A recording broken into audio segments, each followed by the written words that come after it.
ಮೃದುವಾದ ಟೇಸ್ಟಿಯಾದ ಚಪಾತಿ ಮಾಡಲು ಬೇಕಾಗುವಷ್ಟು 1 ಕಪ್ ಗೋಧಿ ಹಿಟ್ಟು, ಸ್ವಲ್ಪ ಉಪ್ಪು, 2 ಸ್ಪೂನ್ ಸಕ್ಕರೆ,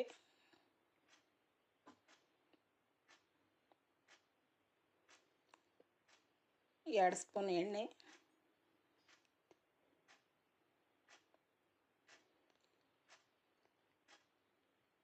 ಇವಷ್ಟು ಸೇರಿ ಮಿಕ್ಸ್ ಮಾಡೋಣ. ಸರಿಯಾಗಿ ಮಿಕ್ಸ್ ಮಾಡಿ ಹಿಟ್ಟಿಗೆ ಎಷ್ಟು ಬೇಕಷ್ಟು ನೀರು ಹಾಕೋಣ. ಸ್ವಲ್ಪ ನೀರು ಹಾಕಿ ಹಿಟ್ಟು ಕಲಸೋಣ. ಮೃದುವಾಗಿ ಹಿಟ್ಟು ಕಲಿಸ್ಕೊಂಡು ಹಿಟ್ಟು ಸ್ವಲ್ಪ ಸ್ಮೂತ್ ಆಗಬೇಕು. ಸ್ವಲ್ಪ ತಿಕ್ಕಿನಾದ್ರೆ ಹಿಟ್ಟು ಸ್ಮೂತ್ ಆಗ್ತದೆ.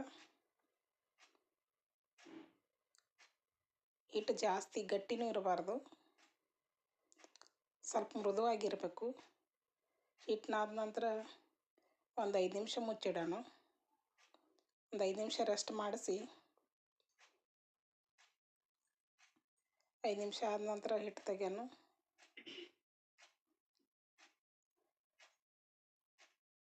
ಒಂದು ಬಟ್ಟಲ್ ಹಿಟ್ಟಿನೊಳಗೆ ಒಂದು 6ರಿಂದ 7 ಚಪಾತಿ ಆಗ್ತಾವೆ.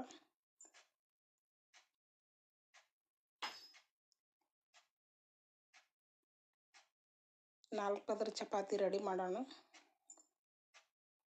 ಸ್ವಲ್ಪ ಎಣ್ಣೆ ಒಳಗೊಂದು ಸ್ವಲ್ಪ ಹಿಟ್ಟು ಹಾಕಿ ಮಡಚಿಕೊಂಡು ರೌಂಡಾಗಿ ಚಪಾತಿ ಲಟ್ಸೋಣ.